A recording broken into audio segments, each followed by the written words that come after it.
If you're an Aeroplan member and you've always thought about the program as Canada's largest frequent flyer program, Canada's very own frequent flyer program, then get ready. The Americans are coming. This week, there's been some very exciting news from Aeroplan as it continues to grow and globalize. The program has announced and implemented a one-to-one transfer ratio from Chase Ultimate Rewards in the US, one of the most popular transferable points currencies down in the States. And Aeroplan has also announced the upcoming launch of the Chase Aeroplan World Elite Mastercard in the US, and members can get an extra 10,000 Aeroplan points as part of the sign-up bonus on that card just by signing up to the waitlist before its official launch. Now this video is going to be relevant to both Canadians and Americans because obviously Americans can transfer their Chase Ultimate Rewards points to Aeroplan now and can apply for the Chase Aeroplan World Elite Mastercard when it does launch, and Canadians can obviously also get American credit cards and try to position themselves to get that Chase Aeroplan Mastercard when the time comes, depending on what that card actually looks like, what the sign-up bonus is, what the benefits are, and how do they compare to our very own Canadian-issued Aeroplan cards that we have back home. If you're interested in this topic, if you're interested in learning more about Aeroplan and Chase Ultimate Rewards, or about loyalty programs as a whole and traveling the world by maximizing them, then go ahead and hit the like button down below and subscribe to the Prince of Travel YouTube channel right now, just as the video is starting out. And with that out of the way, let's talk about cross-border relations with Aeroplan. Now, the first part of today's announcement is that the one-to-one transfer ratio from Chase Ultimate Rewards points to Aeroplan is officially live. If you currently have Chase Ultimate Rewards points, you can go ahead and transfer points directly to Aeroplan at that one-to-one ratio. If you don't have Chase Ultimate Rewards points yet, you might consider getting the Chase Sapphire Preferred or the Chase Sapphire Reserve in order to start building up that points balance. Now, if you're a US-based viewer, then getting these Chase cards is probably going to be one of the first steps in your credit card strategy in the first place. That's because Chase implements what's known as the 524 rule, and that means that they won't approve you for a new credit card if you've had 5 or more credit cards over the past 24 months. I think for most people, starting with the Chase Sapphire Preferred might be the best idea, especially as we're seeing an elevated 100,000 point sign-up bonus on that card right now. Indeed, I myself had started with the Chase Sapphire Preferred back in the day, although sadly I only got 60,000 Ultimate Rewards points, so I'm not bitter about that at all. On the other hand, from a Canadian perspective, getting Chase credit cards is very much a late stage, a more advanced stage of the overall US credit card journey.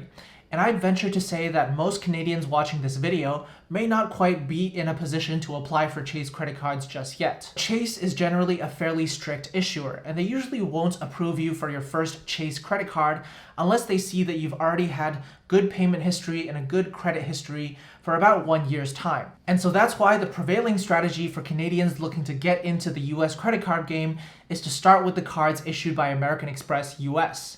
Now, American Express US is very much happy to approve you based on your Canadian credit history, allowing you to start building your US credit history, and after about 1 year of holding on and using American Express US credit cards, using them responsibly, of course, paying off the bills on time and in full and keeping a low utilization ratio, then you can start expecting to get approved by Chase and Citi and all of these other issuers as well. So either way, whether you're based in the US or Canada, the one-to-one transfer ratio from Ultimate Rewards to Aeroplan is now live. If you live in the US, I actually think there's a clearer case for transferring your Chase Ultimate Rewards points to Aeroplan, because Aeroplan is a very strong frequent flyer program in the global space. Chase does have 2 other Star Alliance frequent flyer partners, and Aeroplan can offer certain advantages compared to those 2. For example, United Mileage Plus charges a variable amount between 73,000 and 77,000 miles for a one-way business class flight from New York to Zurich on Swiss.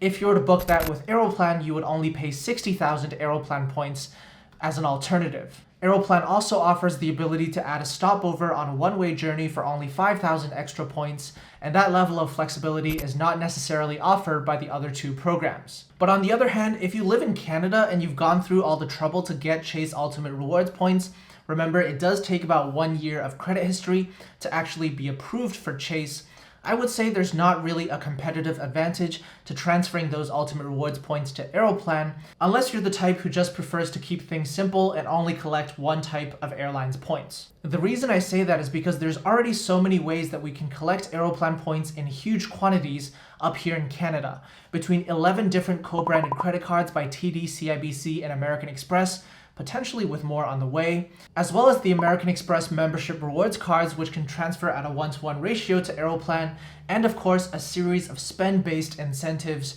just by spending money on our cards that we would otherwise spend anyway. Just like many other things in life, Canada is very much the best place to be earning Aeroplan points, not the US. And so if you are based in Canada, I would say save your hard-earned Chase Ultimate Rewards points for some other use. Use them to diversify into, let's say, the World of Hyatt hotel loyalty program, or maybe transfer them to Emirates Skywards to book Emirates first class or something.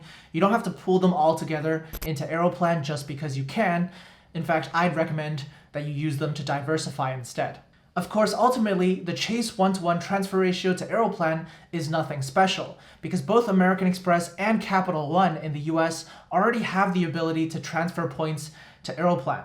What is special about the Chase relationship is that exclusive agreement to issue a Mastercard that's co-branded with Aeroplan down in the States. That card is going to be coming later this year, but as of today, you can sign up for a waitlist for the card and be eligible for an extra 10,000 Aeroplan points as part of the sign-up bonus when the card does eventually launch. You can access this waitlist feature at aircanada.com/chase, submit your email address, and you'll be good to go. When the Chase Aeroplan Mastercard does eventually launch, which as I understand it is going to be in Q4 of this year, then whatever the sign-up bonus is at the time, if you have registered for the waitlist, then you will get an extra 10,000 Aeroplan points on top of the publicly available sign-up bonus, as long as you apply before February 15th, 2022. Now, this February 15th deadline does mean that unfortunately it may be a little bit short notice for Canadians who are looking to get into the US credit card game just because of this Chase Aeroplan Mastercard right now. Again, remember that you need about 1 year of US credit history before you can get approved by Chase for their products. Right now, it's already August 2021, so it's going to be very tight to get into the US credit card game right now if you're interested in getting this 10,000 Aeroplan point waitlist bonus by signing up before February 2022. But if you have already diversified into US credit cards, let's say you've been in the game for about 6 months and you might be at that 1 year mark around February 2022, then you should definitely join the waitlist and be eligible for that extra 10,000 Aeroplan points in case you do get approved when you apply early next year. We don't know too many details about this Chase Aeroplan Mastercard just yet. We do know that it's going to be at the World Elite tier of Mastercard. It's going to be priced at a $95 annual fee, but we don't know anything about the sign-up bonus, the benefits, the insurance, or all of the other details. Personally, I'm really intrigued by this card and I'm really looking forward to finding out what it's going to look like. I think Aeroplan has got to make a splash in the US because they're not exactly a household name among loyalty programs. They really need to come out with a spectacular intro offer in order to get on people's minds and get into people's wallets. But then again, we've already seen 150,000 point sign-up bonuses up here in Canada, so the question is, how much higher can they go? I'm really looking forward to finding out, and I just have this feeling that we might see some kind of benefits on the US-issued Chase Aeroplan Mastercard that we don't have yet in Canada.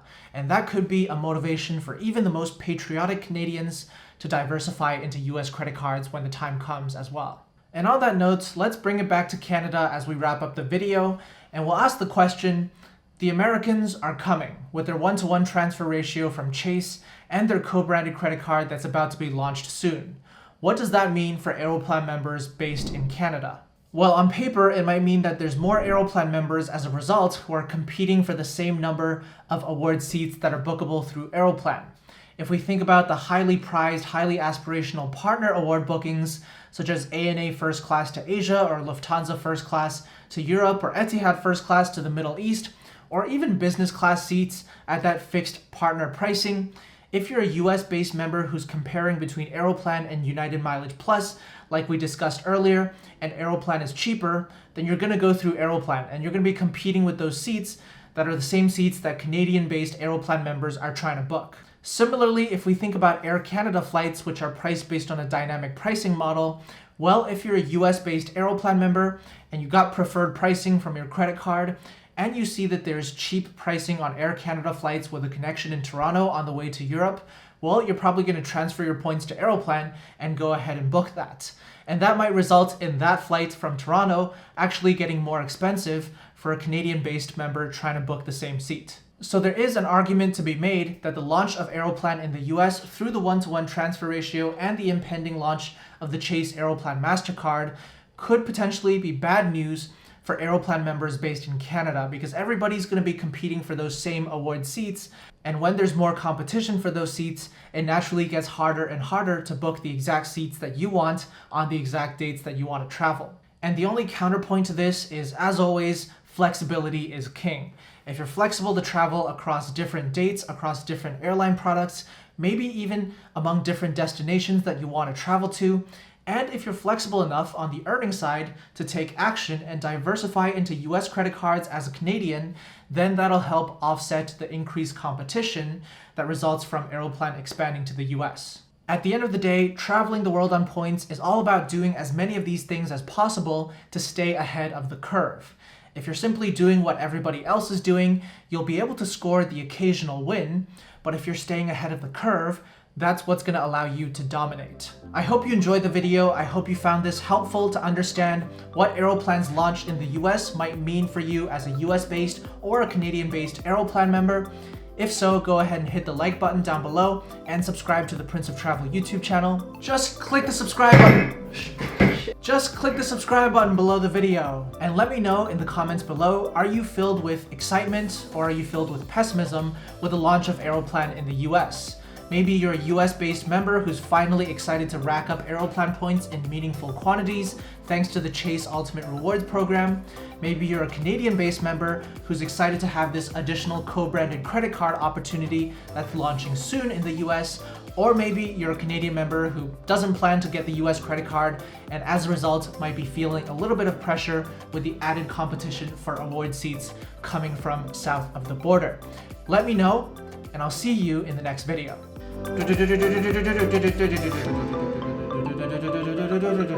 As we wrap up the video, just click the subscribe button. Just click the